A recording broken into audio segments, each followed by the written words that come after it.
자, 오늘 여러분들과 함께 읽은 이제 4장으로 넘어왔습니다. 로마서 4장 1절에서 10절까지의 말씀을 통해서 믿으니 의로 여기심, 이러한 제목으로 은혜를 나누고자 합니다.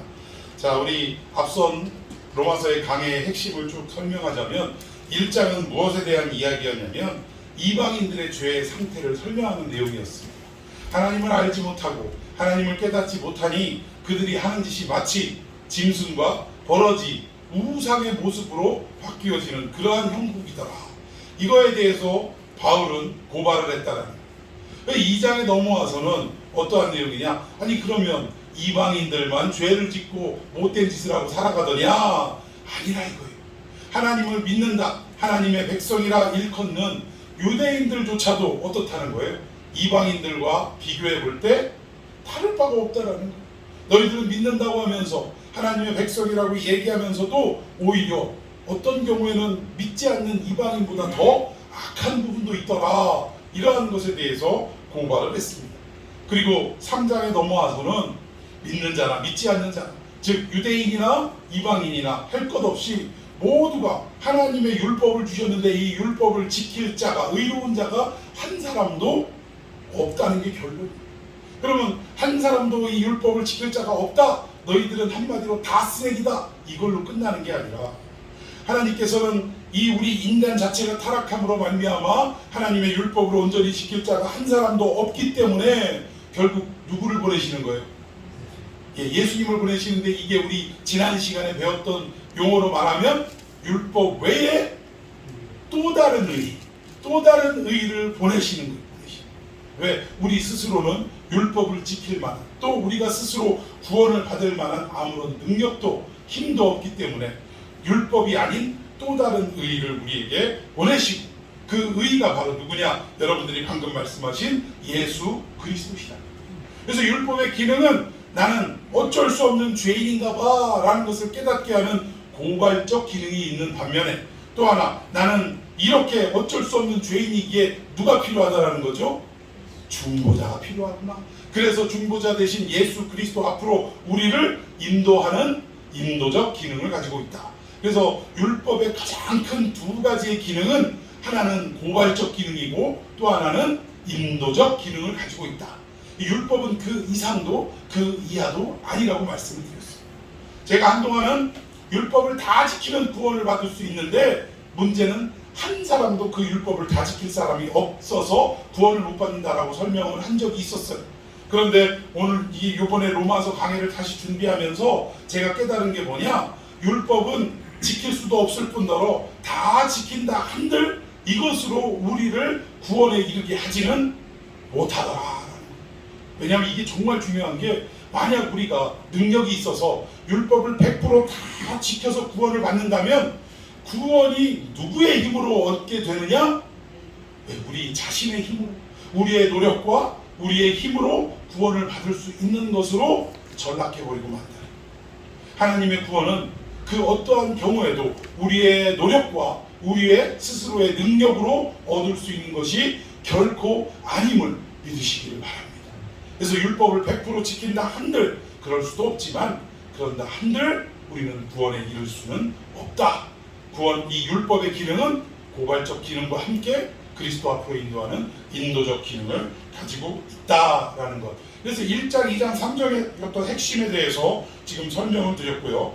이제 4장에 들어와서는 우리가 구원을 얻는 게 믿음으로 구원을 얻는다고 하는데, 도대체 이 믿음이라는 게 뭐냐? 이거를 지금 설명하고 싶은 거예요.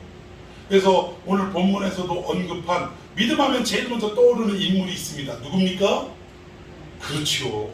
아브라함에 대해서 설명을 하면서 오늘 과연 믿음이 무엇인가 네 가지의 측면으로 여러분들께 설명하는 시간을 갖도록 하겠습니다. 자, 그렇다면 첫 번째, 믿음으로 우리가 의에 이르게 되는데 과연 그 믿음이라는 게 뭐냐? 이 부분에 대해서 아브라함을 통해서 설명하겠는데, 자, 우리 믿음의 네 가지 측면. 자, 첫 번째, 시작. 아브라함은 행위로 의롭다함을 받지 않았다. 예, 아브라함은 뭘로 의롭다 여김을 받지 않았다고요? 행위로, 즉 행함으로 구원을 받은 게 아니라. 여러분, 제가 누차 질문한 적이 있는데, 믿음의 반대말은 뭐라고요? 불신이라고 우리는 생각하지만 방금도 말씀드렸지만 믿음의 반대말은 행함이라니까. 행함. 우리가 구원을 받는데 믿음으로 받냐 행함으로 받냐. 결국 이게 반대적인 의미를 가지고 있는 게 믿음의 반대는 행위다 라고 말씀드릴 수 있다는 것입니다. 자, 그런데 인류의 문제가 뭐냐면 항상 우리 인간은 무언가 우리 스스로의 존재에 대해서 만족하지 못하고 살아왔다라는 거예요. 그래서 여타 다른 종교도 특히 대표적인 종교로 불교, 이 불교는 무엇에 대한 고민을 했냐? 사람이 왜 사는가? 그리고 왜 죽는가? 이 죽음에 대한 문제에 대해서 해결을 못 봤어요. 2500년 전에 그 인도의 한 부족의 왕자인 이 석가모니를 통해서 시다르타를 통해서 그가 막 구도를 하고 보리수 아래에서 막 돌을 닦고 욕망도 절제하고 이런 어떤 도를 닦았는데 그 뒤로 그 석가모니의 가르침을 뒤이어서 2500년 동안 도를 닦았는데도 불구하고 죽음이 인간에게 죽음이 왜 있어야 하는지에 대해서 해결 받았어요? 못 받았어요? 아직도 해결 못 받고 아직도 정답을 찾아서 여기저기 헤매이고 있더라.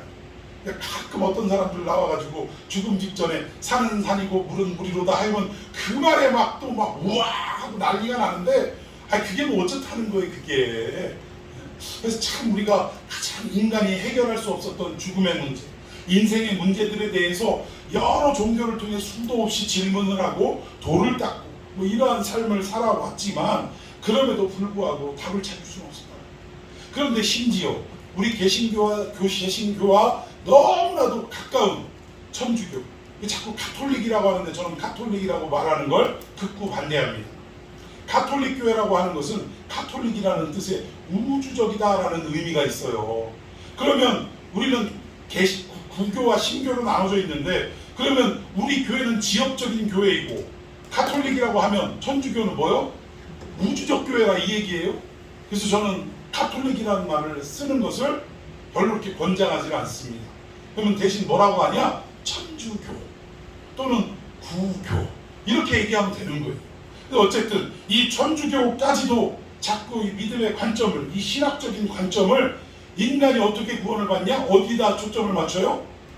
행위의 구원을 초점을 맞춘다. 그래가지고 이 천주교에서는요 어려운 사람들을 돕는 운동을 합니다. 내가 적어도 한 사람이 서너 사람을 돕는, 그래서 이 돕는 역할을 단순히 돕는 것으로 의의를 두고 한다면 누가 뭐라 그래요? 그런데 이 남을 돕고 구제하고 이런 일들이 결국 그 불교로 말하면 보시라고 하잖아요. 보시. 이런 개념을 가지고 그런 개념을 가지고 남을 돕고 내가 이 돕는 행위를 통해서 내가 구원에 더 한 걸음 가까이 나아간다라는 이런 의미를 가지고 하니까 문제가 된다는 거예요.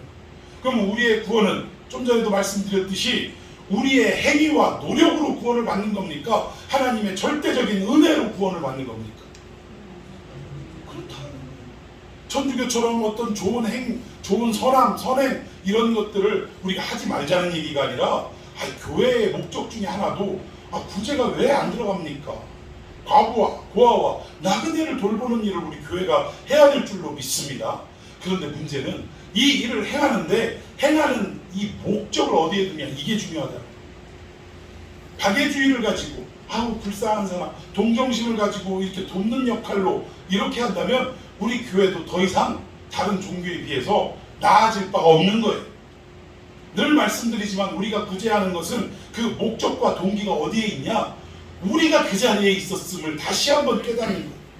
나도 하나님의 절대적인 도움이 아니면 누군가의 도움이 아니었으면 나도 저 과부와 고아와 나그네의 신분에서 벗어날 길이 없었다라는 것을 다시 한번 자기 자신을 돌아봅니다.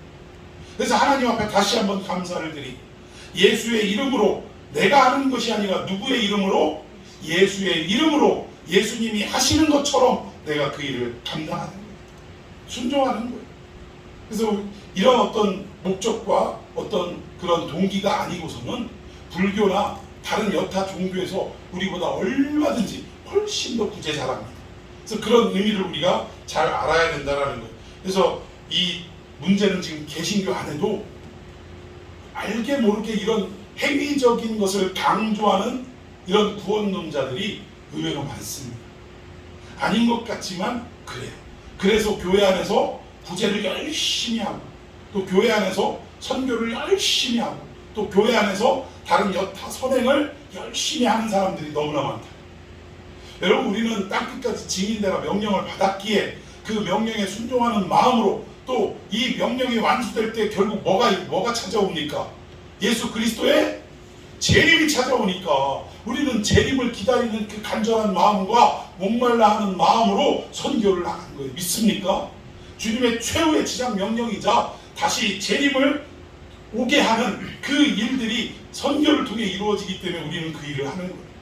뭔가 불쌍해서 알지 못해, 물론 그런 마음이 있어야죠. 구경의 열정이 없으면 못합니다.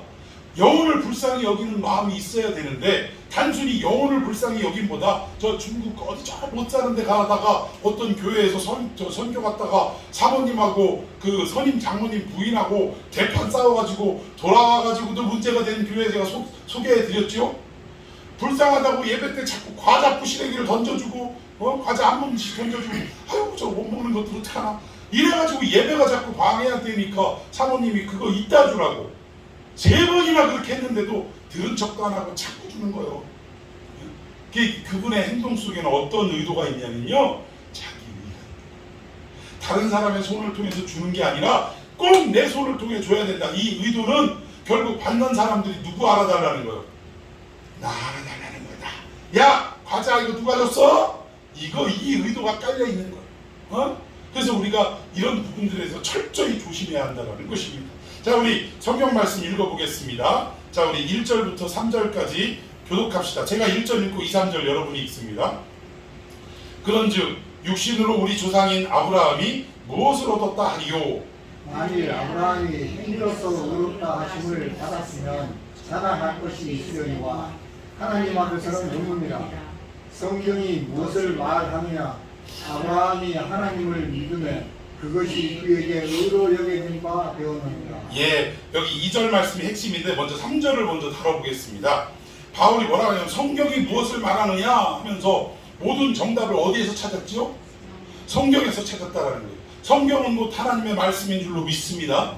그런데 바울이 지금 선포하는 이 시대 속에는 우리는 성경이 뭘로 이루어졌어요? 크게 두 번. 구약과 신약. 근데 지금 바울이 이 말을 할 때는 신약이 있습니까? 없습니까?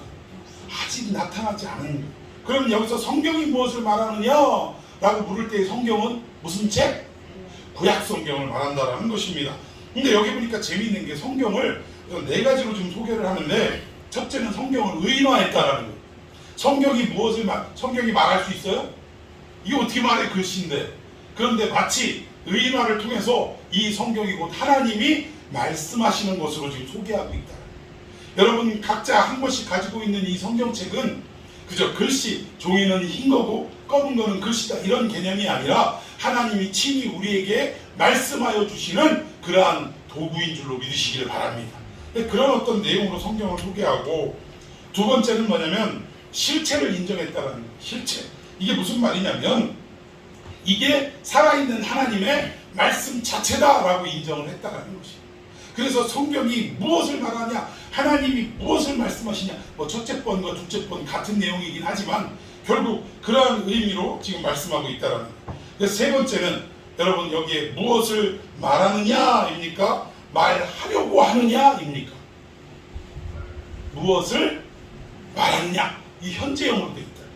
현재형으로 되어 있다는 것은 이 시대 이 지금 로마서가 이 로마 교인들이 독자로 해가지고 쓴 글인데, 당시 로마 교인이 이 글을 읽는 대상이기도 하지만 시간과 공간을 뛰어넘어 오늘 이 시대에 이 로마서 말씀을 읽고 성경 말씀을 읽는 모든 성도들에게 하나님의 말씀은 과거형으로 이루어지는 것도 아니고 미래형으로 이루어질 것도 아니고 어떻게 이루어진다고요? 현재형으로 이루어지는 말씀인 줄로 믿으시기를 바랍니다. 이건 먼 과거 옛날 옛적 호랑이 담배 먹던 시절 이야기도 아니고요, 장차 일어날 어떤 그러니까 알지 못하는 불확실한 미래의 이야기를 기록한 내용도 아니고 오늘 우리의 현실 속에 매일매일 현재형으로 일어나는 놀라운 하나님의 말씀인 줄로 믿으시기를 바랍니다. 이게 성경의 능력이라는 거예요. 그래서 성경을 우리는 늘 가까이 해야 된다는 것입니다. 이게 네 번째 관점인데 결국 뭐냐? 믿음과 의와 신앙에 대해서 성경은 설명하고 있는데 이 성경책을 우리는 언제 펼쳐봅니까? 언제 펼쳐봐요? 예배 드릴 때 펼쳐봅니다. 요즘은 하도 그냥 미디어가 발달돼서 성경도 안 보게 해. 앞에서 그냥 서비스로 어떻게 해요? 다 그냥 앞에만 보면 다 볼 수 있도록. 근데 어쨌든 우리가 성경책을 볼 때는 주로 언제냐? 예배 드릴 때 성경을 본다라는 것입니다. 그리고 이 성경을 예배 볼 때는 펼쳤다가 예배가 끝나면 어떻게 해요? 딱 덮어놓고 있다라는 거 한 주간 내내. 그런데 이 성경책은 어떤 책이냐? 우리의 실체적인 삶 속에 구체화되는 게 성경책이에요. 이 다른 말로 좀 더 쉽게 얘기하자면 우리 이 표 말씀인 말씀이 현실이 되는데 가장 큰 힘을 주는 것이 바로 성경이라는 것이에요. 여러분 그렇다면 이 성경책은 우리가 예배 때만 봐야 합니까? 우리의 일상 속에서 늘 가까이 하고 읽어야 될 책입니까? 늘 가까이 하고 늘 읽어야 할 책이라는 사실이.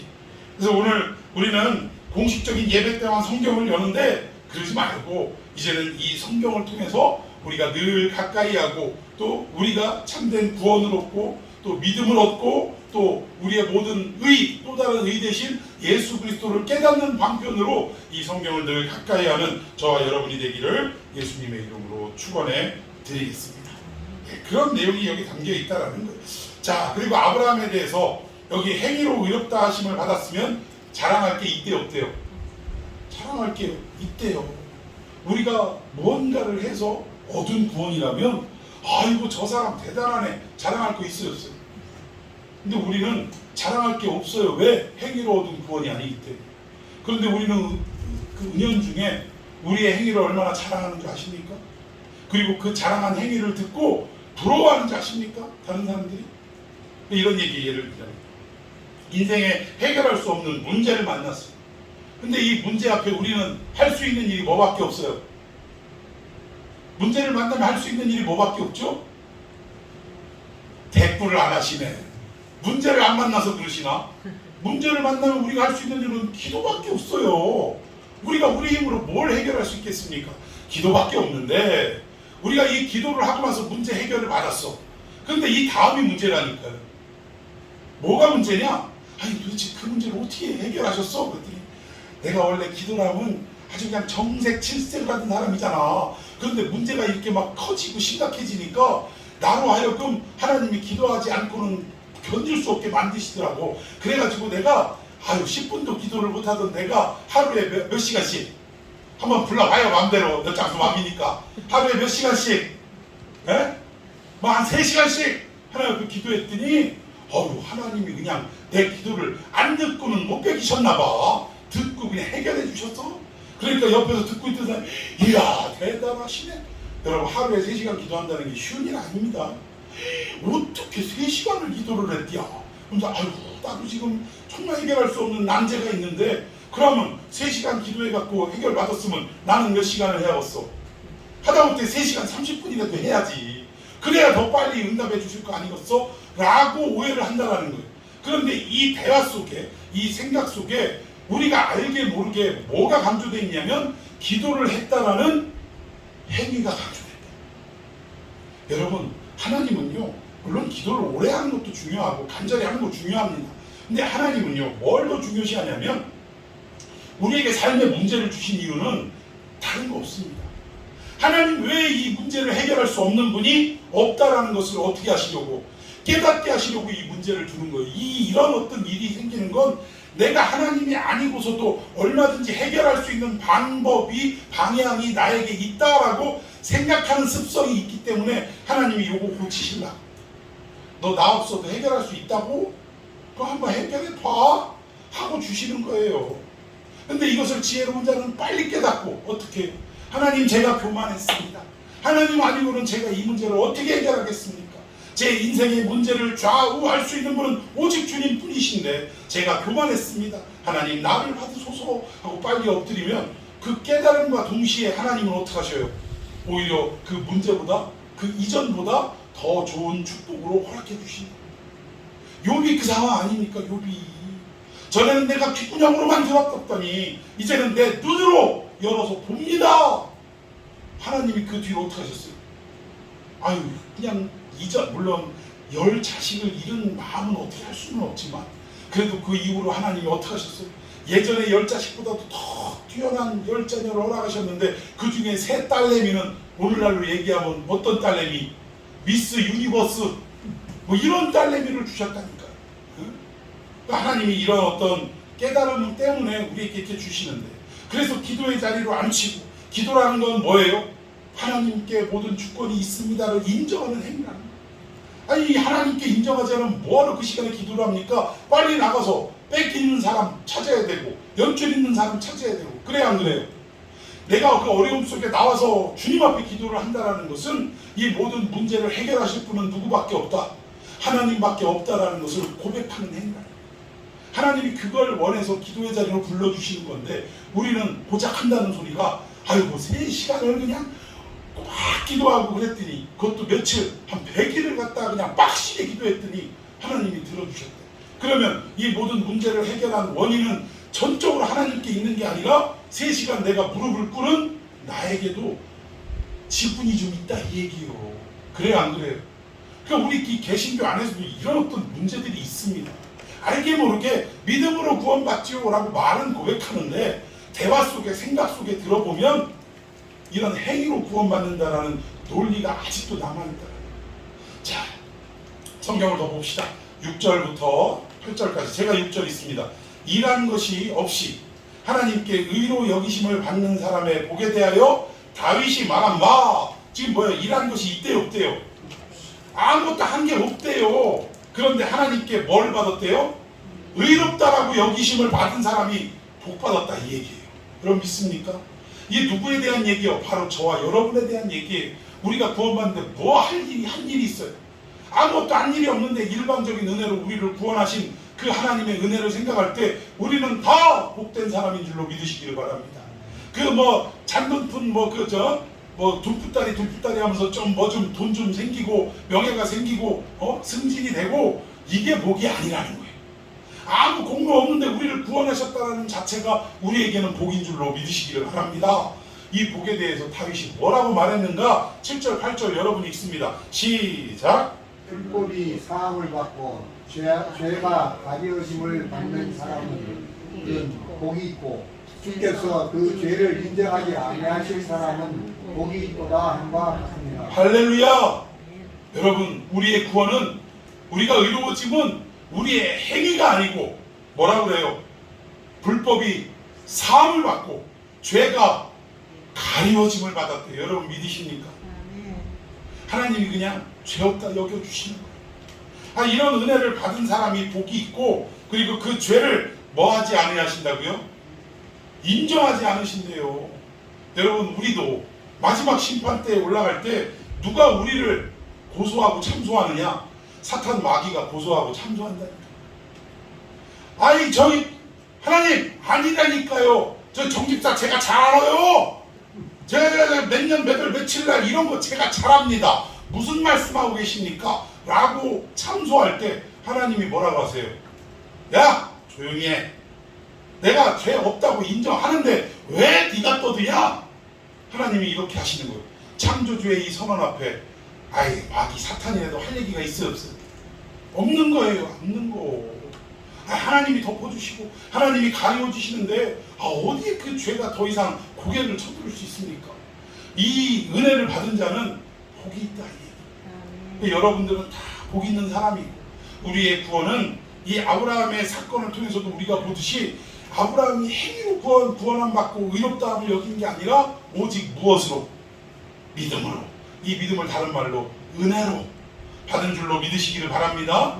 지금 바울이 로마 교인들에게 이걸 가르쳐 주는 거예요. 믿음 누가 말했냐 하면서 믿음은 이런 것이다 라고 말할 때 첫 번째, 너희들이 구원받음이 믿음으로 받은 것인데 이 믿음은 결코 행위 때문에가 아니다. 행함이 아니다. 자, 그리고 두 번째 한번 봅시다. 믿음의 4가지 측면 중에 두 번째, 시작. 아브라함은 할례로 의롭다함을 받지 않았다. 예, 뭘로 의롭다함을 받지 않았다고요? 할례. 여러분, 이 할례의 역사는 창세기 15장으로 거슬러 올라가야 됩니다. 그리고 이 하나님이 13년 동안 이 아브라함에게 나타나지도 말씀하지도 않으신 긴 침묵의 기간이 있었어요. 그 이유가 뭐냐면 하나님은 분명히 아브라함에게 하늘의 물별 봐라, 바다의 모래알을 봐라, 내가 네 민족을 이렇게 하겠다라고 약속하셨는데, 아니 문제는 최소 1년 정도만 지나면 뭔가 기미가 보일 줄 알았더니 기미가 안 보이더라 이거예요. 애는 없고 사라는 점점 늙어가고, 이러다 보니까 이제 사라도 눈치를 챈 거예요. 아무래도 나를 통해서는 자식 새끼를 낳을 수가 없겠다라고 눈치를 딱 채는 순간 자기의 몸적인 그 애굽에서 데리고 온 하갈이라는 이 젊은 여자, 이쁘기까지 하지는 모르겠습니다만 이 젊고 튼튼한 여자, 건강한 여자를 이 첩실로 이렇게 들여주는 거예요. 그런데 이 말을 할게요. 그냥 단순하게 아유 여보 자식 없으니까 그냥 씨바지 하나 드려줘, 이런 개념이 아니더라고요. 사라의 내용을 가만히 들어보면 얼마나 참 기특한지 몰라요.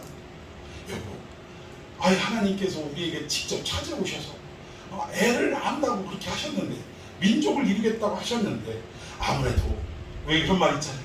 먼저 가, 나는 틀렸어.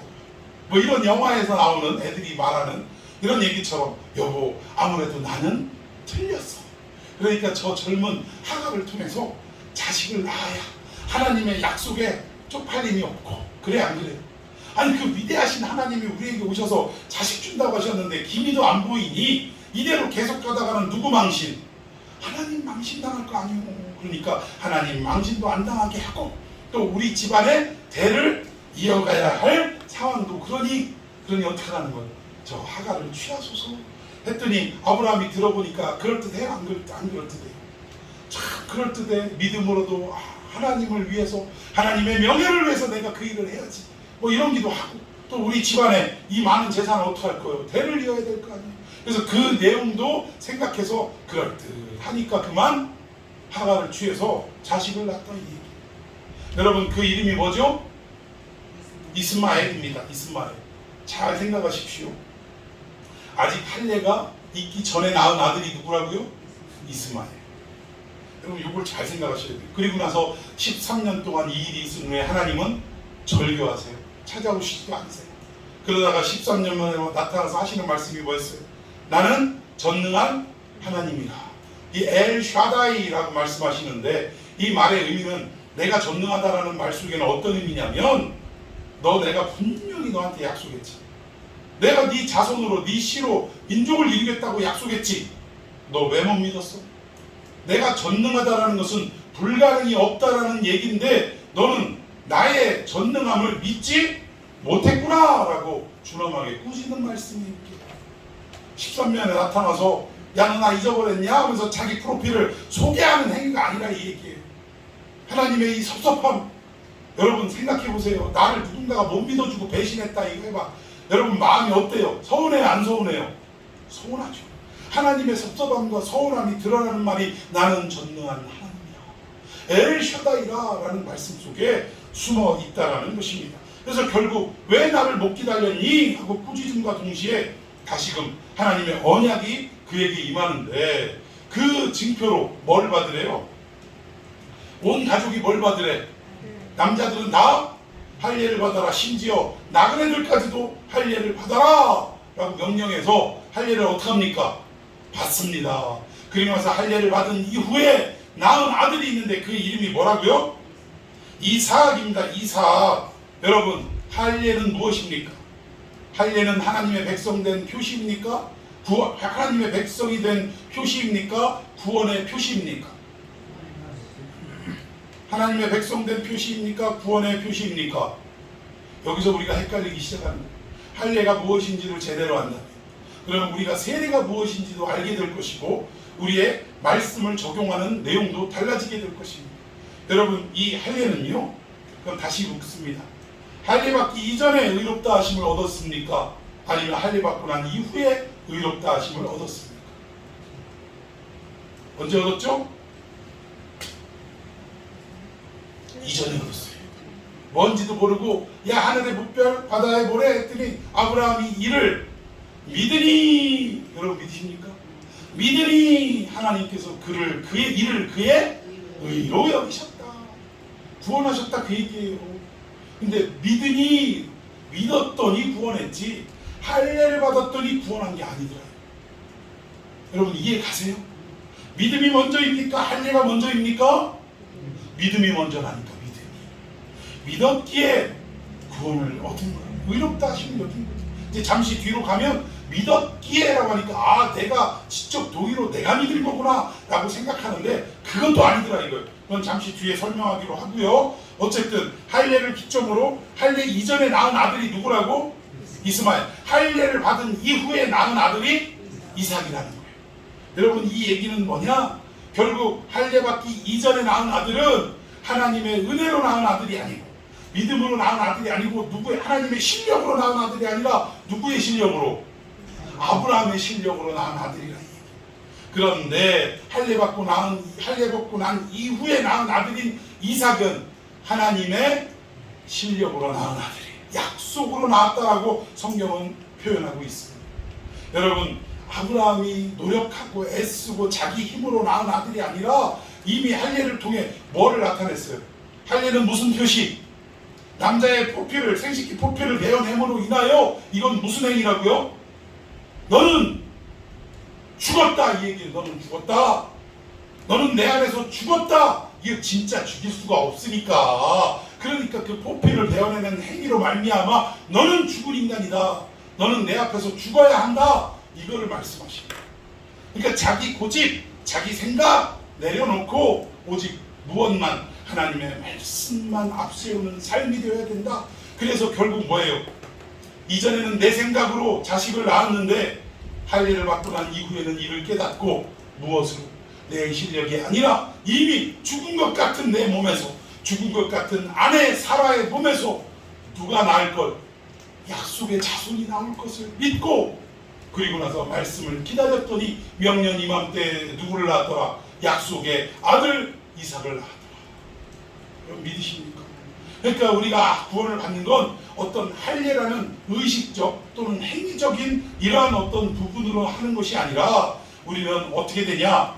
믿음으로 한다. 믿음으로. 내 삶이 죽었고 내 육신이 죽었고 내 인간성이 말씀 앞에 죽을 때 우리는 구원을 얻게 됩니다. 오직 하나님의 말씀을 의지할 때 비로소 우리는 구원의 백성, 의로워지는 이러한 축복을 받게 된다는 것입니다. 자, 우리 성경 말씀 봅시다. 9절, 10절 시작. 그런즉 이 복이 할례자에게냐 혹은 무할례자에게도 무릇 우리가 말하기를 아브라함에게는 그 믿음이 의로 여겨졌다 하노라. 그런즉 그것이 어떻게 여겨졌느냐? 할례시냐 무할례시냐? 할례시가 아니요 무할례시냐. 결국 아브라함이 구원을 얻게 된 것은 할례를 받음으로 구원을 얻은 게 아니라 무할례일 때 이미 구원을 얻었다 이거예요. 그런데 문제는 이스라엘 백성들은 할례는 이미 믿음으로 구원을 받은 백성들에게 주시는 표시라는 표시. 그런데 이 표시가 있어야 구원을 받는다라고 착각하고 살았다는 거예요. 그래서 이미 예수님이 오신 이후에도 초대교회 시대에 무슨 문제 가지고도 이렇게 자꾸 악의 다툼이 일어났냐? 할례를 받아야 한다 이거 가지고 악의 다툼이 일어났다니까. 그래가지고 이 할례 문제로 시비거리가 없는데 갈 때는 그 같이 바울과 동행하는 사람들을 굳이 할례하지 않았어요. 그런데 꼭 이 유대인들이 끼어있는 교회에 갈 때는 이거 할례를 해도 되고 안 해도 되는 건데 그러나 이런 불필요한 잡음을 없애기 위해서 디모데를 생태 같은 디모데를 어떻게 한 거예요? 억지로 할례를 시켜버린 거예요. 예? 그러니까 이건 본질적인 문제는 아니라 이 얘기입니다. 근데 어쨌든 이 부분이고 오늘날 이 의미가 한국 기독교에 와서는 또 어떻게 전락했냐? 여러분 우리가 구원받음이 물세례 찌끄림으로 구원받는 겁니까? 아니면 물세례 찌끄리기 이전에 이미 예수 그리스도가 나의 구세주입니다라고 믿음으로 구원을 받은 것입니까? 근데 왜 자꾸 이 세례 안 받으면 큰일 나는 것처럼, 물론 세례를 받는 것은 뭐냐? 내가 그리스도를 고백함으로 믿음으로 구원을 받은 백성이라는 것을 교회 앞에 성도들 앞에 공표하는 것이 세례입니다. 세례 예식이에요. 중요합니다. 그러나 어떤 경우에 있어서 이 세례를 행하지 못한다 할지라도 구원과는 상관이 있다 없다? 없는 거예요. 마치 할례를 행하지 않아도 이미 믿음으로 구원을 받았던 아브라함처럼, 물론 할례를 받는 것은 표식이니까 뭐 그럴 수 있다고 쳐요. 그런데 그 이후로도, 예수님이 오신 이후로는 그 표식조차도 의미가 있다 없다? 없다라는 겁니다. 근데 이게 한국교회 안에 이 세례라는 어떤 징표를 통해서, 세례 받았어 안 받았어? 그러면서 세례 안 받았으면 안 되지, 받아야지 이러면서 마치 이 세례가 구원의 어떠한 절차인 양 착각하고 세례를 강조하는 경우가 있다라는 것입니다. 그러나 절대적인 것은 할례나 세례나 이것이 우리를 구원에 이르게 한다 또는 그러지 못하게 한다는 기준점이 될 수는 없다라는 거예요. 오직 우리가 구원받는 것은 무엇으로? 믿음으로, 이거밖에 없다라는 것입니다. 여러분, 예수님이 마태복음의 산상보훈에 수고하고 무거운 짐진 자들아 다 내게로 오라, 내가 너희를 어떻게 한대요?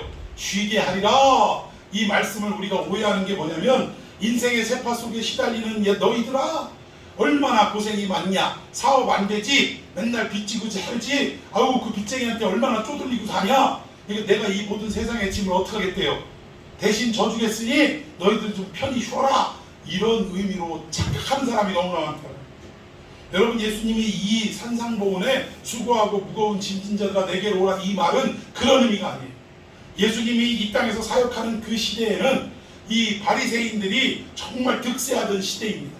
근데 바리새인이 원래 나쁜 인간들이 아니에요. 정말 좋은 사람들입니다. 왜냐? 바벨론 포로기를 거치면서 하나님의 말씀으로 돌아가야 할 것을 그들은 철저히 깨달았고, 그래서 바리새인 안에서 서기관 제도도 일어났고요. 회당 제도도 바리새인 안에서 일어난 거예요. 좋아요, 안 좋아요? 그리고 이들은 철저하게 구별된 생활을 하면서 마치 예수님 때의 SNF와 비슷하게 철저하게 금욕하고 성결케 하는 삶을 살았다는 것입니다. 그런데 이것을 자기들만 한 게 아니라 이제는 조항을 하나씩 만들기 시작한 거예요. 일주일에 2번 금식해야 되고, 11조는 반드시 해야 되고, 그리고 하루에 몇 번 기도해야 되고, 기타 등등 우리가 신앙생활을 하는데 필요한 모든 절차들 있잖아요. 이런 것들을 조항으로 만들어가지고 지들도 지키지 않는 것을 만들어가지고 이걸 누구에게 덤태기를 씌워요? 멍해로 백성들에게 덤태기를 씌워요.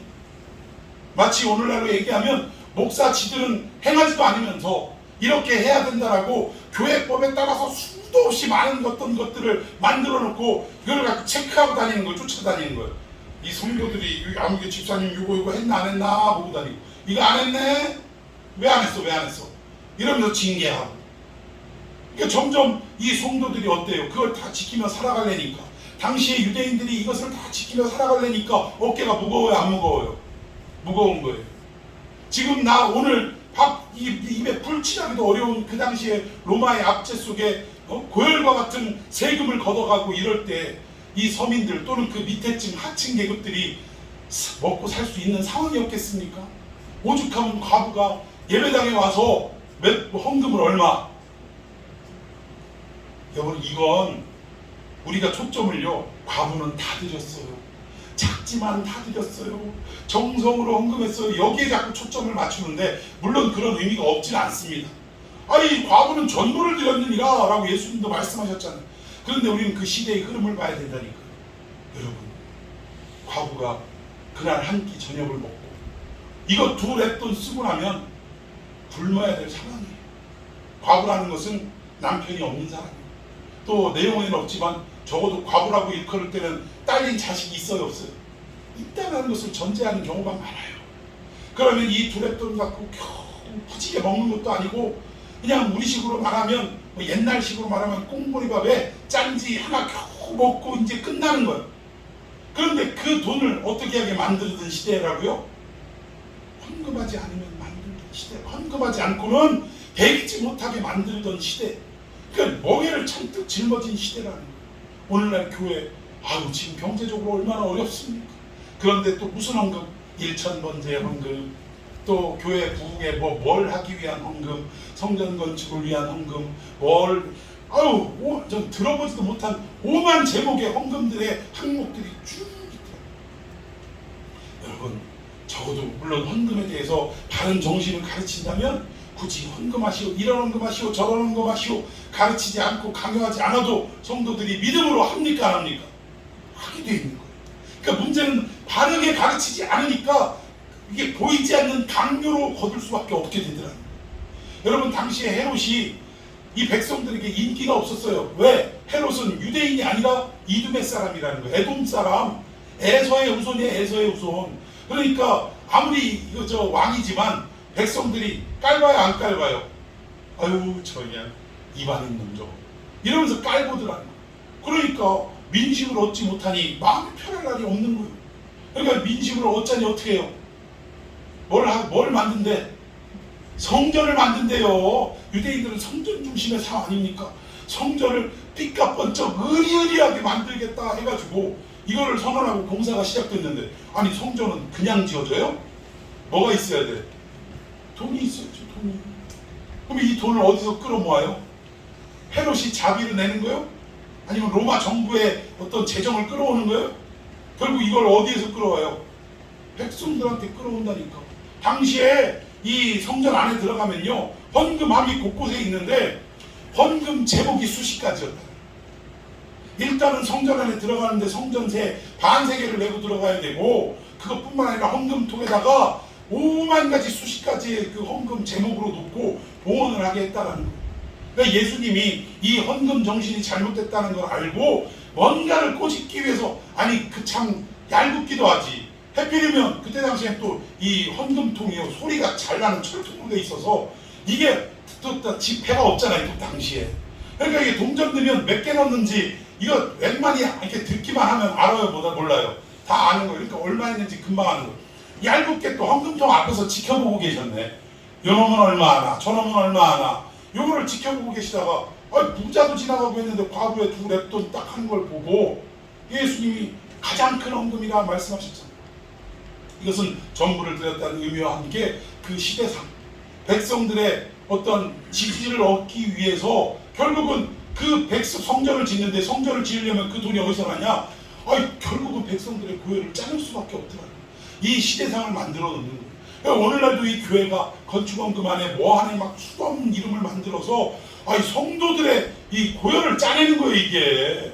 오죽하면 목사들만 별도로 이 부흥회 하는 집회가 있는데 제목이 뭐냐면요, 양들의 껍데기를 이렇게 가칭이 그래요. 실제로 그렇게 이름 지었다고 하면 그건 나쁜 놈이지. 안 그래도 나쁜 놈이긴 한데, 가칭이 뭐냐면 목사들끼리 통용되는 말로 양 껍데기에 홀딱 벗기는 법, 이거 가르쳐주는 그런 데가 있대요, 전문으로. 그러니까 말씀이 없는 사람들은 교회 부흥은 안 되죠, 재정은 호덕이죠, 이러니까 어디에 자꾸 눈을 돌리게 돼요? 그런 데 눈을 돌리게 되는 거예요.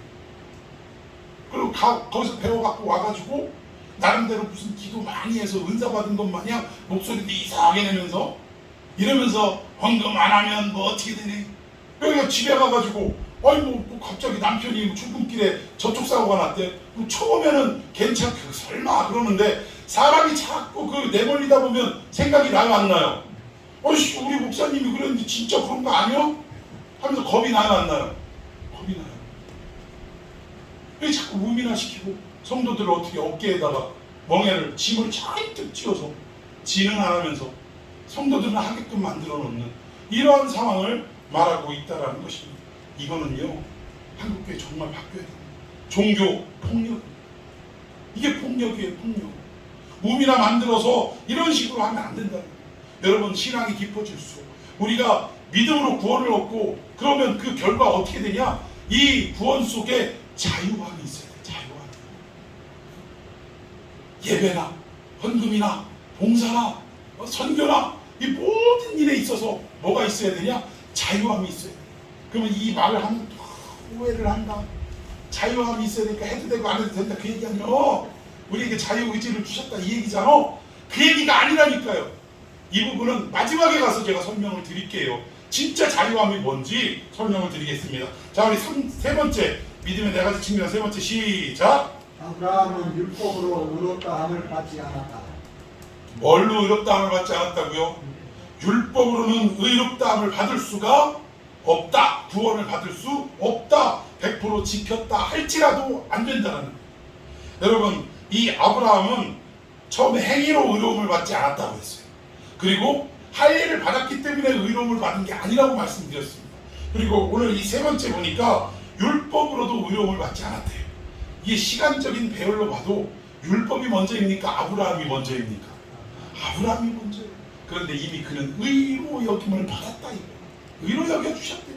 구원을 받았다라는 것입니다. 자, 그러면 이 얘기를 율법을 주신 그때로 돌아가 보면 지난주에도 잠깐 언급했는데 시내산에서 율법을 받은 게 먼저입니까? 아니면 출애굽이 먼저입니까? 아직도 헷갈리시면 안 돼요. 그렇죠. 출애굽을 먼저 받고 출애굽은 홍해를 건넜다는 얘기인데 홍해는 고린도전서 10장에 보니까 홍해 도화를 뭐라 그래요? 세례받은 사건이에요. 구름 아래에서 세례받은 사건이에요. 여러분 세례를 받았다는 것은 무엇의 징표라고요? 구원받은 것의 징표라고요. 그러면 홍해를 건넌 게 구원받은 징표라면 구원은 어디서 이루어진 거예요? 예? 홍해 받기? 건너기? 전에. 근데 그게 언제예요? 언제 구원받았어? 언제? 예? 여러분 우리가 지금 출애굽기 10재앙 배우고 있죠? 마지막 10재앙 때 죽음의 사실이 넘어가도록 하기 위해서 뭐가 필요해요? 그렇죠. 어린 양을, 아니 죽어야 될 장자를 냅두고 뭘 죽였다고요? 어린 양을 대신 죽였다니까. 그리고 죽임과 함께 그 고기를 먹고 그리고 그 피를 어떻게 하래요? 솔주 인방에 우슬초로 바르래. 우슬초로. 여러분 이미 어린 양의 피로 우리는 어떻게 된 거예요? 10재앙 때 구원을 받은 거 믿습니까? 구원을 먼저 받게 해놓고 세례를 주시는 거예요. 이 원리를 정말 우리가 잘 생각해야 돼요. 그러니까 율법을 주시기 이전에 먼저 애굽에 있을 때 구원부터 하셨다니까.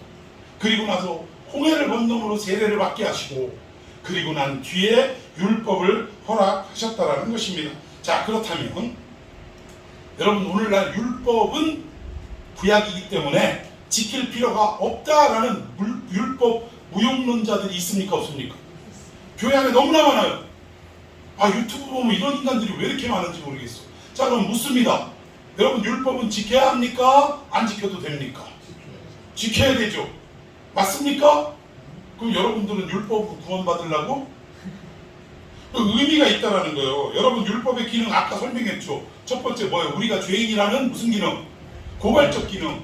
그리고 나서 우리 힘으로는 안 되는구나라는 깨달아서 결국 예수 앞으로 인도하는 인도적 기능. 이게 두 가지가 율법이라고 그랬습니다. 자, 그러면 율법이 우리가 예수 앞으로 왔으니까 이제 다 그 할 일을 한 게 아니냐 이렇게 생각해서 더 이상 우리는 율법을 지키지 않아도 된다 라는 이런 일부의 몰지각한 사람들이 있는데, 여러분 예수님은 이 땅에 오신 이유가 율법을 폐하러 온 줄로 아느냐?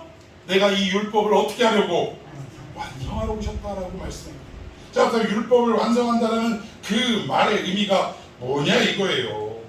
율법을 완성하는 것이 우리 그리스도인들에게는 만고불변의 진리가 되어야 되는데, 그럼에도 불구하고 왜 자꾸 율법을 안 지켜도 된다고 이야기를 하는지를 설명을 드리겠습니다. 옛날에는 주인과 노예가 있던 시대, 이 시대로 돌아가 봅시다. 이 주인집 아들내미가 기가 막히게 잘생기고 인격적으로도 훌륭해. 요즘 젊은 애들 말로는 사기 캐릭터라고 하는 거예요. 얼굴도 잘생겨, 키도 커, 등치도 좋아, 공부도 많이 했어, 인격까지 훌륭해. 막 안 갖춘 게 없어요. 안 갖춘 게. 이런 걸 사기 캐릭터라고 하는데, 이런 어떤 주인집 아들이 너무 멋있고 흠모할 만한 분이라는 거예요. 그런데 이 집에 노예 여자가 있었어요. 하인이. 근데 이 아들을 볼 때마다 흠모하는 마음이 생겨요, 안 생겨요? 그런데 아드님 보고 도련님 사랑합니다라고 말할 언감생심 꿈에도 못 꾸는 거예요. 왜? 나는 뭐니까? 노예니까. 그런데 마음속으로는 사랑하는 마음이 싹 터가지만 표현도 못하는 거예요. 여러분 갑돌이와 갑순이가 왜 헤어졌다고요? 표현을 안 해서. 노래도 있잖아요. 겉으로는 이거 해갖고 헤어졌다니까. 겉으로만 그럴 게 아니라 말을 해야지, 말을. 근데 어쨌든 이 노예 하녀도 결국은 표현도 못하고 끙끙 앓고 있는데, 아니 어느 날 마음으로 흠모하던 그 주인집 아들내미가, 그 사기 캐릭터인 멋진 주인집 아들내미가 얘한테 와가지고, 나 너를 오랫동안 지켜봤는데 나 너랑 결혼하고 싶다. 그랬더니 아니 어떻게 주인 어른이 들으시면 큰일 납니다. 그러니까 아니 나 우리 아버지한테도 이미 다 허락을 받았다. 그러니까 이제 날짜 잡고 결혼만 하자, 결혼식 올리자 라고 했을 때, 그리고 나서 결혼을 했어요. 하루아침에 신분이 달라집니까? 안 달라집니까? 노예에서 뭘로 달라지는 거예요? 주인으로 바뀌는 거예요. 주인집 며느리가 되는 거예요. 며느리가. 그런데 잘 생각해 봅시다. 자, 하녀 여자 노예가 그 집에서 하는 일이 뭐였겠어요? 밥 짓고 빨래하고 청소하고 물 길러오고 맨날 고된 일 하는 거예요. 맨날. 그래 안 그래요? 그런데 이제 결혼을 했어. 그래서 그 주인집 아들내미하고 결혼을 해서 신혼의 단꿈에 빠져 있는데 아침에 일어나면 뭐 해야 돼요? 밥하고 빨래하고 청소하고 물 길르는 일 똑같이 해야 된다니까. 똑같이. 근데 여러분 상황이 달라졌어. 입장이 달라졌어. 예전에 노예로 있을 때는 하기 싫어도 해야 돼 안 해야 돼? 해야 돼. 오늘도 빨래, 오늘도 청소, 오늘도 물동이 지고 맨날 이거 하기 싫은 거 그냥 우거지 죽상을 하고 억지로 하는 삶이었는데 아들과 결혼함과 동시에 신분이 바꿔지고 난 뒤에는 똑같이 빨래하고 물 깃고 밥 짓고 뭐 이러는데도 이게 다 누구를 위해 하는 일이요? 내 서방을 위해 하는 일이요. 내 서방을 위해. 우리 시아버지를 위해 하는 일이요. 힘은 똑같이 들어요 안 들어요? 똑같이. 아주 죽을 지경인 건 똑같은 거예요. 그런데 앞에서는 그냥 죽을 지경인 것으로 끝났다면 결혼하고 난 뒤에는 뭐요? 기쁨과 즐거움으로 하는 거예요. 힘들어도 기쁘고 즐겁고 그냥 내가 오늘 밭에 가서 배추 뽑아서 겉절이를 싹 담아가지고 할 때 얼마나 힘드냐고. 근데 상상만 해도 우리 신랑이 그냥 저녁상 딱 차려드릴 때 배추가 아주 풋풋하고 맛있구만, 겉절이 잘 됐구만 하면서 밥 한 그릇 뚝딱 할 거 생각하면 이 손 매운 것 정도는, 눈 따가운 거 정도는 참아요 못 참아요? 참는 거예요. 여러분 바로 이거인 줄로 믿습니다. 율법은 우리가 지키되 정신이 달라진 거예요. 뭐가 달라졌어요? 옛날에는 이 율법을 어떻게든 지켜야 살아남는다라고 생각하고 지켰는데 이제는 뭐요? 내가 이렇게 신부된 입장에서 신부의 단장을 하는 것이 율법에 지키는 행위라면 이제는 기쁨과 즐거움으로 자유함으로 이 일을 행하는 거예요. 여러분 예전에는 주의를 안 지키면 어떻게 됐어? 10계명 3계명에 딱 어겨갖고 주의를 안 지키면 어떻게 돼요? 안식일을 안 지키면 돌탕으로 때려 죽여야지. 그러니까 가기는 싫고 안 가자니 돌탕 맞게 생겼고, 이게 그 얘기 아니에요. 안 가자니 지옥 갈 것 같고 가자니 육신이 죽겠고 이런 논리라는 거예요. 그런데 예수 그리스도와 진짜로 교제하는 삶을 살기 시작했다면, 우리가 구원의 백성이 진짜 우리가 만끽할 수 있는 상황이라면 여러분 월요일만 되면 지겨운 거예요. 뭐 때문에 지겨워요? 주일이 언제 오나? 수요 예배 언제 오나? 이걸 손꼽아 기다리는 거예요. 오직 인생의 초점이 뭐에 맞춰져요? 예배에 맞춰지는 거예요. 예배. 주일에 맞춰지는 겁니다. 똑같이 주일을 성수하는데 한 사람은 죽지 못해, 마지못해 지킨다면 한 사람은 뭐요? 기쁨과 즐거움 속에 자유함으로 지키게 된다. 자유함이 이 뜻이에요. 해도 되고 안 해도 된다 그 얘기가 아니라 이제는 뭐요? 기쁨과 즐거움으로 차분하여 참여하는 것이 진정한 자유함이라는 사실입니다. 이 엄청난 차이가 있다. 근데 이 차이의 중심엔 뭐가 있어요? 사랑이 있느냐 없느냐. 그리스도를 향한 사랑이 있느냐 없느냐. 없으면 율법을 노예로서 지키는 것이고, 사랑이 있으면 내 신랑 기쁘시다는데 내가 뭘 못하겠냐, 이것으로 행한다라는 사실입니다. 여러분 이 차이가 엄청난 줄로 믿습니다. 여러분 이 엄청난 차이가 여러분들에게 발견되는 이 시간 되기를 축원해 드리겠습니다. 자, 우리 이 내용을 갈라디아서 3장 16, 17절에 말씀하고 있는데 제가 16절 있습니다. 이 약속들은 아브라함과 그 자손에게 말씀하신 것인데 여럿을 가리켜 그 자손들이라 하지 아니하시고 오직 한 사람을 가리켜 내 자손이라 하셨으니 곧 그리스도라. 17절. 내가 이것을 말하노니 하나님께서 미리 정하신 언약을 430년 후에 생긴 율법이 폐지하지 못하고 그 약속을 폐기하지 못하니라. 예, 여기 보니까 아브라함에게 자손을 약속하셨는데 이때 자손 하면 우리 생각에는 단수가 맞아요, 복수가 맞아요? 하늘에 별도 보라고 하고 바다에 모래도 있다고 하는데 내가 자손 줄게 할 때 그 자손은 우리 개념으로는 복수로 쓰여지는 게 맞지요. 그런데 성경에는 단수로 쓰여져 있다는 거예요. 그럼 이 얘기는 뭐냐면 여기에 나오는 이 단수인 자손은 누구를 말한다? 예수 그리스도를 말한다. 그 예수 그리스도가 결국은 뭐예요? 하나님과의 구원의 약속을 결국은 이루는데 17절 보니까 미리 이건 정하신 거래요. 근데 언제 정해졌어요? 창세기 이전에도 정해졌겠지만 성경의 기록으로 우리가 살펴보자면 이 여자와 아담이 타락하고 난 뒤에 누구를 보내신대요? 여자의 후손을 보내신다는 이 원시복음이 있지 않습니까? 창세기 3장에서 이미 약속을 하신 거라는 거예요. 그런데 이것이 율법이 430년 동안 종살이 하다가 율법을 주셨는데 이 율법이 폐기하지 못하고 약속을 헛되게 하지 못한다는 것은 이 율법이 예수가 왔다고 해서 그 자손이 왔다고 해서 없어지는 것이 아니라 그 얘기예요. 아니라. 이제는 예전에는 마지못해 억지로 지켰다면 이제는 예수 그리스도 때문에 기쁨과 즐거움으로 이 율법을 행하는 삶이 자동적으로 이루어지더라는 거예요. 굳이 율법이 없어도 여러분 사랑이 그 안에 있으면요, 여러분 자식 새끼들 한번 생각해 볼까요? 여러분 자식 새끼들 학교에서 늦게 오면 배고플까요? 안 배고플까요? 배고프죠. 요즘 맞벌이도 많아. 근데 엄마가 밖에서 쭉 일하고 와가지고 피곤해 안 피곤해? 아이고 내 육신도 죽겠어. 근데 곧 있으면 올 그 피곤해 지친, 공부하다가 지친 내 자식을 생각하면 간식거리 하나라도 만들어 놓을 때 지치고 힘들어요. 하기 싫지. 근데 자식만 생각하면 어때요? 기쁘고 즐겁다니까. 이놈이 오늘 시험이라는데 점수는 어떻게 지난번보다 좀 나아졌을까? 아이고 좀 하나님 앞에 지혜를 받아가지고 공부 좀 잘했으면 좋겠다. 이런 마음으로 뭔가 이 자식이 더욱더 축복되지기를 바라는 마음으로 이거를 할 때 율법이 없어도 주부는 꼭 이거 간식을 챙겨야 된다. 이런 율법이 없어도 자연스럽게 하는 행위가 되더라는 거예요. 이게 바로 율법으로 우리를 구원에 이르게 하지 못하나 믿음으로 은혜로 우리를 구원에 이끄는 하나님의 그런 어떤 방법이다.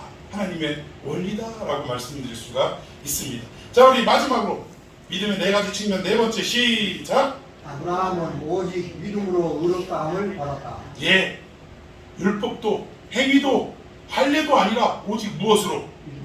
믿음으로 구원을 받았다. 자, 이 찰스 하지라는 조직 신학자입니다. 미국의 이 칼빈주의 신학자 중에는 뭐 최고봉이 아닌가라고 생각될 그러한 사람인데, 이분이 한 얘기 중에 믿음은 포괄적 진술이다라고 얘기를 해요. 나 이 얘기가 도대체 뭔 소린지를 모르겠더라고. 믿음은 단선적인 게 아니라 포괄적인 진술이래요. 이게 여러분들 무슨 말인지 아시겠어요? 어떤 의미로 이 얘기를 했는지 아시겠습니까? 잘 모르시겠죠? 그래서 목사가 신학교에 가가지고 공부하고 연구해서 여러분들에게 이 성경 말씀으로 적용을 해서 설명을 드려야 하는 의무가 있는 거예요. 여기에 믿음은 포괄적인 진술이다 라는 말이 무슨 말이냐. 하나님은 아무것도 없는 맨 땅인 우리들에게 생명의 씨를 우리에게 심어주신 줄로 믿습니다. 뿌려주신 거예요. 그런데 이 생명의 씨를 뿌렸으면 건전하게 비 맞고 또 양분을 잘 흡수해갖고 자라는 어떤 삶을 살면 되는데, 우리네 인간이 이 거친 마음에 하나님의 말씀인 씨를 딱 뿌려놨더니 말씀대로 살지 못하고 어떻게 해요? 우리 자식들 같으면 이게 그냥 컴퓨터 중독이 돼버려가지고 게임 중독이 돼버려가지고 맨날 PC방 가가지고 먹고 죽 때리고 살고 있네. 그러면 부모된 입장에서 이걸 어떻게 해요? 뒷덜미 잡아가지고 다시 끄잡아 놓고 책상머리에 앉혀놓으면 아예 한눈 파는 사이에 또 어디가 있어? 또 PC방 가가지고 게임하고 있어요. 이거를 반복하더라 이거예요. 그럼 어른들로 얘기할까요?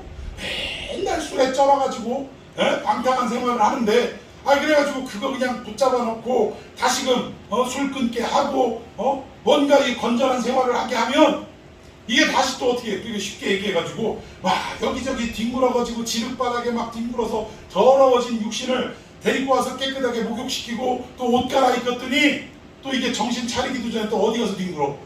또 나가서 지륵박 가서 뒹굴더라 이거. 이게 우리네 인간이라 이겁니다.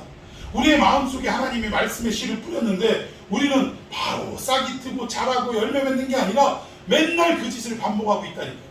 죄 짓고 세상과 뒹굴고 이 짓을 반복하는데 그때마다 호세아 말씀처럼 집 나간 예편네 어떻게 하는 거예요?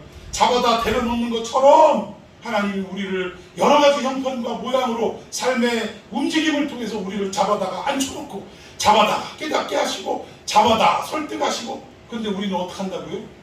하나님이 순간 한눈 팔지도 않지만 하나님이 순간 틈만 주시면 우리는 어디로 가? 또 죄악 세상으로 달려가서 먹고 마시고 뒹굴더라 이겁니다. 그런데 우리 같으면, 인간 같으면 몇 번 이렇게 하면 포기해야 안 해요? 포기하죠. 근데 우리 하나님은 절대 포기하지 않으신다는 사실. 이런 우리들을 절대 포기하지 않으십니다. 자, 예를 들어 엄마가 있다고 칩시다. 아들이 이 모양 이 꼴이에요. 그런데 한 번 게임방에서 데려다 놓고, 한 번 노름방에서 데려다 놓고, 두 번 데려다 놓고, 세 번 데려다 놓고 이러다가 끝까지 안 고쳐지면, 그러면 엄마가 이렇게 얘기합니까? 야, 나 할 만큼 했다. 나 이제는 포기한다. 너 더 이상 못하겠다. 이러고 우리 호적 정리하자. 이러는 엄마 있어요, 없어요? 없어요. 왜 그렇습니까? 그 자식을 향한 뭐가 있기 때문에, 사랑이 있기 때문에 지칠 수밖에 없는 그 상황 속에서도 엄마는 지치지 않는 거예요. 완전히 고쳐질 때까지, 아니면 자기가 뭐요? 내 눈에 흙이 들어갈 때까지 이 자식을 끝까지 데려오는 거예요. 데려오는 거예요. 마찬가지로 하나님도 우리를 말 안 듣고 설득 안 되는 우리들을 버리시고 포기하시는 것이 아니라 우리의 마음속에 말씀의 씨를 뿌려놓고 이것이 결국 열매 맺기까지 하나님은 포기하지 않고 끝까지 우리를 붙들고 계시고, 비를 내려주시고 햇볕을 쏘아주시고 우리의 필요한 모든 것들을 설득해 가며 공급해 주시고 채워주시는 삶으로 인도하셔서 마침내 열매 맺게 하시더라고요. 여기에 열매는 뭡니까? 구원의 열매입니다. 여러분, 우리가 받는 구원은 이렇게 우리의 실력과 우리의 어떤 노력으로 이루어지는 것이 아니라 결국은 안 되는 우리의 삶을 하나님의 끝까지 일하심을 통해서 결국 만들어내시더라는 거예요. 여러분, 아까 찰스 아지의 포괄적 진술이 무슨 말인가 궁금하셨죠? 여러분, 예를 들어서 말하겠습니다. 한 집에 새로운 생명이 태어나는 것만큼 기쁜 일이 있어요, 없어요? 아, 우리 자식이 있는데 결혼을 하더니 세상에 손주를 낳았어. 그러면 엄마 아빠는 물론이거냐, 할머니 할아버지 또 형제 자매들까지 기뻐요, 안 기뻐요? 기쁩니다. 한 생명이 태어난 게 이렇게 기쁜 거예요. 그리고 뭐 이 아이가 성장할 때까지 모든 식구들의 시선은 누구를 향해요? 이 아이를 향하는 거예요. 근데 이 아이가 처음부터 말하고, 아유 세상에 어떤 참 할머니도 아직 옹알옹알하고 있는 애한테 와가지고 아우 애기 많이 컸네 하면서 작은 이모 할머니 해봐, 작은 이모 할머니 해봐. 아니 엄마 아빠도 못하는 사람한테 뭐 작은 이모 할머니를 해보라고. 참 이런 참 말도 안 되는 분들이 계시더라고요. 근데 어쨌든 그럴 때 엄마의 사랑과 엄마의 희생과 기저귀 갈아주고 전 먹여주고 잠 안 자고 그렇게 막 울어지칠 때 안아주고, 엄마는 잠도 못 자고 온 식구들이 그 아이에만 정성을 쏟고 이러다가 이게 배로 슬슬 기더니 앞으로 뒤로 이게 뒤집기도 하다가 어느 순간인가 어때요? 뒤뚱뒤뚱 하더니 다리를 딱 버텨가지고 뭐 자꾸 일어나더라 이거예요. 그리고 한 걸음 두 걸음 걷는데, 여러분, 이 아기가 딱 걷는 순간 온 식구들이 어떻게 해요? 박수를 치고 우리 아기 잘한다 잘한다, 천재인가 봐. 우리 애는 아무래도 장래 커서 뭐가 된대? 우사인 볼트가 될 건가 봐, 세계적인 육상 선수가 될 건가 봐 하면서 기뻐하더라고요. 근데 여러분, 이 애가 한 일이 뭐가 있어요? 물어 제친 거밖에 더 있어요? 사람 시끄럽게 하고 귀찮게 한 거밖에 더 있습니까? 그런데 이 아이가 걷기까지 온 식구들, 특히 엄마의 사랑과 희생과 엄마의 품어줌이 그를 어떻게 한 거예요? 걷게 한 거예요. 그럼 누구 때문에? 누구 때문에? 엄마 때문에. 그런데 이 모든 영광을 누구에게 돌리더라? 아기에게 돌리더라. 우리 애 잘했대. 천재래, 천재. 여러분, 하나님이 우리를 향한 이 믿음으로 구원받는다는 관계, 또 믿음은 포괄적인 진술이다라는 이 찰스 아지의 말이 이 얘기예요. 우리가 한 게 뭐 있어? 포기하기 딱 쉬운 인간이 우리들이라는 거예요. 그럼에도 불구하고 하나님은 우리를 끝까지 포기하지 않고 우리를 끝까지 찾아오셔서 설득해 주시고 이해시키시고 믿게끔 만드셔서 마침내 우리의 입에서 하나님을 믿으니까지 이르게 하시더라고요. 그리고 나서 그를 구원하셨는데, 이 모든 일은 다 누가 하신 일이라고요? 하나님이 하신 일. 근데 이 모든 영광을 누구에게 돌리고 있더라? 우리에게 돌리고 있다, 이 얘기입니다. 여러분, 하나님의 수고와 하나님의 눈물과 하나님의 희생이 없었다면 우리는 감히 이 구원의 세계에 발을 디딜 수가 없는 존재입니다. 그럼에도 불구하고 하나님은 이 모든 영광을 니들이 믿어서 그런 거야, 니들이 잘해서 그런 거야 하면서 우리에게 영광을 다 돌려주시더라는 사실. 여러분, 아브라함이 믿음이 좋아서 믿음의 조상이 된 게 맞다고 했어요? 아니라고 그랬어요? 아니라고. 아브라함만큼 이 믿음이 어떤 것인지를 제대로 드러나게 하는 인간이 없기 때문에 그러니까 표본이 없기 때문에 그를 믿음의 조상으로 삼으셨다라는 것입니다. 여러분, 우리가 믿음으로 구원을 얻는다라는 이 로마서 4장의 말씀이 오늘 여러분들 알게 모르게 나는 믿음으로 구원받아라고 얘기하지만 알게 모르게 뭐가 있었어요? 행위로 구원받는다는 생각이 있었고, 또 세례나 할례나 어떤 의식으로 구원받는다는 생각이 있었고, 또 율법으로 구원을 받는다라는 생각이 알게 모르게 있었답니다. 오늘 이 말씀을 통해 완전한 자유함이 여러분들에게 임하기를 예수님의 이름으로 축원해 드리겠습니다. 자, 우리 말씀 붙들고 우리 기도했으면 좋겠습니다.